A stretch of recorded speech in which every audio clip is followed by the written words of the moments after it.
كاس اتجاه لاعب لاباكوجو الطوغولي. شنو غادي يعمل؟ غادي يحاول انه يمرر. هذه فرصه بكر الهلالي والكره تلامس العارضه. كانت فرصه لفائده فريق النهضه البركاني اللي كان بامكانه ان يسجل الهدف الاول بواسطه بكر الهلالي.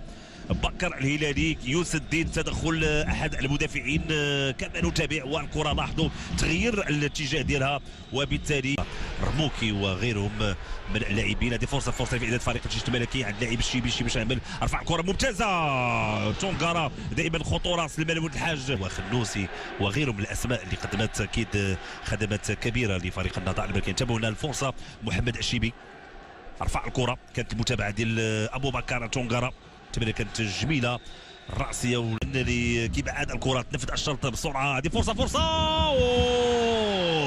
المطالبه بالخطا، المطالبه بضربه جزاء من الكونغولي إليتيلو فون بولزينغا اللي يسقط داخل المعترك. الحكم كان قريب من العمليه.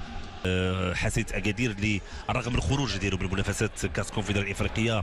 هذه فرصه ضربه جزاء. اعتقد بانه كان هناك ضربه جزاء سيدي الحكم.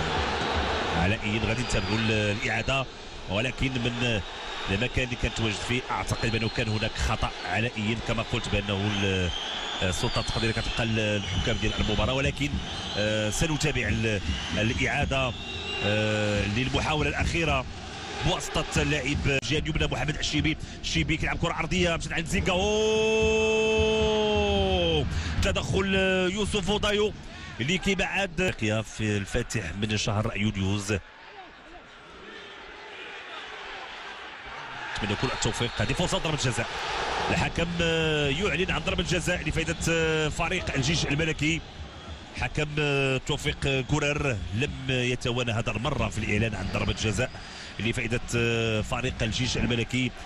تطيل العمليات.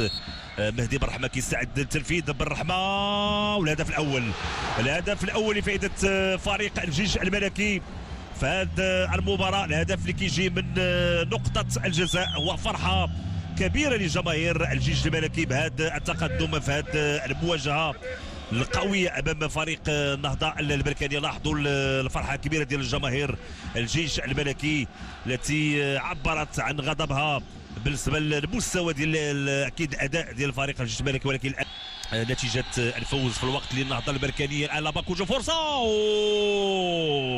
فرصه لفائده النهضه البركانيه. سلمان ولد الحاج يوسف الديد، والكره خارج ارضيه الملعب. كانت فرصه من اجل تسجيل هدف التعادل من فريق النهضه البركاني داخل المعترك. المساوي تلعبت كره ثانيه، فرصه حمزه مساوي ولكن ما تمكنش من استرجاع الكره. عمر النمساوي يرفع الكره. فرصه هو صاحب الحل، هو الهداف الطوغولي لاباكوجو يضع الكره في الشباك. لاباكوجو يتمكن من وضع الكرة في الشباك، وبالتالي اكيد التعادل الان. هدف التعادل لفائدة فريق النهضة البركانية. هدف اللي جاب بطريقة ممتازة. نتابعوا التمريرة المليمترية، ولاباكوجو الذي يتمكن من توقيع ديال الاهداف. هذا هو ترتيب الهدافين. هذه التمريرة، فرصة الحكم كان رافع الراية. الحواري اللي كيتمكن انه يفتك الكره، والحكم اذا ورقه حمراء للعميد مهدي بالرحمه اللي كان عنده انذار امامنا. عميد الفريق واحد كذلك من الدعامات الاساسيه ديال الفريق كيوقف الان اللقاء. كما قلت بانه يعني الملعب اصبح كامل، يعني خصوصا في الجهه اللي فيها محمد امين البرقادي بالمجمع الرياضي الامير بولي عبد الله، وبالتالي حكم توفيق كورر ما كانش عنده خيار اخر الا انه الان يوقف المباراه حتى يعني على سلامه ديال اللاعبين ديال الفريقين. انه الاجواء تعود امامكم الصور، يعني صور نتمنوا دائما انها تلمحي من ملاعبنا الوطنيه.